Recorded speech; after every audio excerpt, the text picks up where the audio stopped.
Hello നമസ്കാരം എല്ലാ കൂട്ടുകാർക്കും സ്പോർട്സ് ന്യൂസിൻ്റെ മറ്റൊരുവിലേക്ക് സ്വാഗതം. അങ്ങനെ കേരള ബ്ലാസ്റ്റേഴ്സ് മറ്റൊരു താരത്തിൻ്റെ സൈനിങ് കൂടി ഇപ്പോൾ നടത്തിയിരിക്കുകയാണ്. മാർക്കസ് മെർഗുലിയാണ് ഇക്കാര്യം വ്യക്തമാക്കിയിട്ടുള്ളത്. ബ്ലാസ്റ്റേഴ്സിൻ്റെ തേർഡ് ചോയ്സ് ഗോൾ കീപ്പറായി സോംകുമാർ എന്ന താരത്തെ ഇപ്പോൾ സൈൻ ചെയ്തിരിക്കുകയാണ്.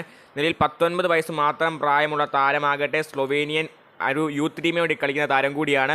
നിലവിൽ ഇന്ത്യൻ അണ്ടർ 17, അണ്ടർ 19, അണ്ടർ 20 ടീമുകൾക്ക് വേണ്ടി കളിച്ചിട്ടുള്ള താരം. നിലവിൽ സാഫ് അണ്ടർ 20 ചാമ്പ്യൻഷിപ്പ് ഇന്ത്യയിൽ കളിച്ചിട്ടുള്ള താരം കൂടിയാണ്. അതിനുമേ താരം 2021 മുതൽ താരം യൂറോപ്യൻ ക്ലബുകൾക്ക് വേണ്ടിയാണ് കളിക്കുന്നത്. അവരുടെ അണ്ടർ 19, അണ്ടർ 18 യൂത്ത് ടീമുകൾക്ക് വേണ്ടി കളിച്ച് മികച്ച പഠനം കാഴ്ചവെച്ച ഒരു യുവ ഗോൾ കീപ്പർ തന്നെയാണ്. ഇതിൻ്റെ ഹൈറ്റ് എന്ന് പറയുന്ന ശേഷം 6'2" ഹൈറ്റുള്ള ഒരു വളരെ പ്രോമിസിംഗ് ആയിട്ടുള്ള യങ് ഗോൾ കീപ്പർ തന്നെയാണ്. അപ്പോൾ ഇന്ത്യൻ താരമായിട്ടുള്ള ഇദ്ദേഹത്തെ ഇപ്പോൾ നിലവിൽ കേരള ബ്ലാസ്റ്റേഴ്സ് സൈൻ ചെയ്യുന്ന കാര്യം ഇപ്പോൾ കൺഫേം ചെയ്തിട്ടുണ്ട് മാർക്കസ് മെർഗുലോ.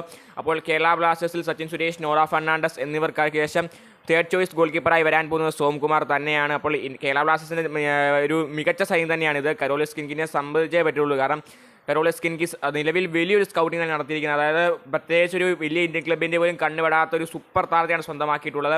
അപ്പോൾ കണ്ടറിയണം സോംകുമാർ എങ്ങനെയായിരിക്കും കേരള ബ്ലാസ്റ്റേഴ്സിൽ പെർഫോം ചെയ്യുക എന്ന് മികച്ചൊരു സൈനിങ് തന്നെ എടുത്തു പറയണം. അപ്പോൾ വീഡിയോ ഇഷ്ടപ്പെട്ടാൽ ലൈക്ക് ചെയ്യുക, ചാനൽ സബ്സ്ക്രൈബ് ചെയ്തിട്ട് മാത്രം പോവുക. അടുത്ത വീണ്ടും കാണാം.